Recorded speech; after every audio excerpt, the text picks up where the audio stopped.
terakhir. Ini semacam pengakuan yang menunjukkan bahwa sebetulnya ada deal antara Jokowi dan Prabowo. Jadi kalau kita tanya siapa yang pilih Jokowi, rakyat bukan. Yang pilih Prabowo adalah Jokowi melalui pembagian bansos, kira-kira begitu jalan pikirannya kan, atau dengan dibujuk makan siang gratis. Itu ide yang betul-betul menghina akal sehat kita tuh. Dunia bersiap-siap untuk ikut perang dunia ketiga tuh.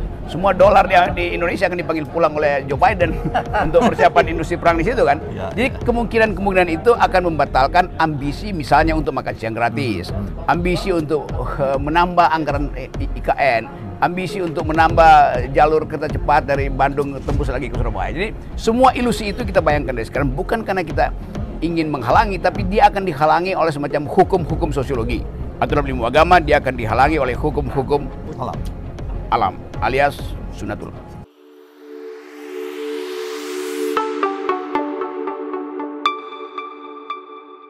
Oke. Assalamualaikum warahmatullahi wabarakatuh. Waalaikumsalam warahmatullahi wabarakatuh. Kawan-kawan, kita hari ini ketemu dengan Bung Rocky. Kita ingin minta pandangannya Bung Rocky. Saya kira penting. Ini kan persoalan urusan elektoral kan sudah selesai. Yes. Dan Prabowo sudah dinyatakan dan sudah ditandatangani oleh KPU dinyatakan pemenang. Oke. Dan insya Allah nanti akan dilantik pada tanggal 20 Oktober bulan ini. Kira-kira dengan pokok persoalan yang banyak sebagaimana kita diskusikan tadi, apa yang harus dilakukan oleh Pak Prabowo ini? Yang pertama yang mesti kita uji kimia psikologi antara Prabowo dan Gibran. Karena ini soal kepemimpinan, mereka berdua akan ketemu tiap hari dan dengan segala macam perbedaan kultur, cara berpikir itu, etik segala macam itu, kemampuan retorik. Jadi kita bayangkan misalnya bahwa konflik itu pertama-tama akan terjadi di dalam koalisi, lalu melebar menjadi konflik diam-diam soal leadership di antara presiden dan wakil presiden. Nah, pada saat yang sama, ketika konflik itu mulai muncul, yaitu terutama ketegangan di antara presiden dan wakil presiden, ekonomi kita pasti memburuk. Karena ketegangan global, supply chain yang terganggu tuh, semua parameter tentang moneter itu mulai merambah dan membuat kita kelimpungan, bahkan mungkin potensi ras akan terjadi. Jadi Prabowo ada dalam ketegangan psikologi sekaligus ketegangan sosial. Apalagi kalau kita tambahkan bahwa dunia bersiap-siap untuk ikut perang dunia ketiga tuh. Semua dolar yang di Indonesia akan dipanggil pulang oleh Joe Biden untuk persiapan industri perang di situ kan. Jadi kemungkinan itu akan membatalkan ambisi misalnya untuk makan siang gratis, ambisi untuk menambah anggaran IKN, ambisi untuk menambah jalur kereta cepat dari Bandung tembus lagi ke Surabaya. Jadi semua ilusi itu kita bayangkan dari sekarang, bukan karena kita ingin menghalangi, tapi dia akan dihalangi oleh semacam hukum-hukum sosiologi. Aturan ilmu agama dia akan dihalangi oleh hukum-hukum alam alias sunatullah. Jadi kalau begitu bisa apakah dapat disimpulkan sesungguhnya beban yang terberat oleh Pak Prabowo itu sesungguhnya ada pada Gibran? Ya, itu di depan situ tuh ada mawar, coba di short mawar itu.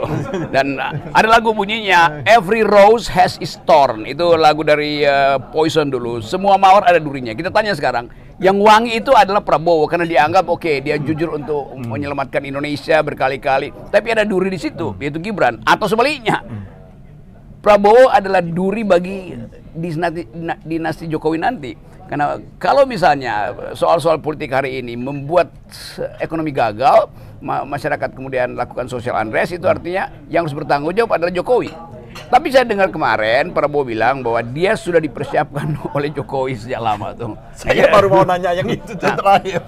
Ini semacam pengakuan yang menunjukkan bahwa sebetulnya ada deal antara Jokowi dan Prabowo. Jadi kalau kita tanya siapa yang pilih Jokowi, rakyat bukan. Yang pilih Prabowo adalah Jokowi melalui pembagian bansos, kira-kira begitu jalan pikirannya kan, atau dengan dibujuk makan siang gratis. Itu ide yang betul-betul menghina akal sehat kita tuh, karena tidak mungkin orang itu diluk-lukkan hanya dengan memberi dia makan siang kan.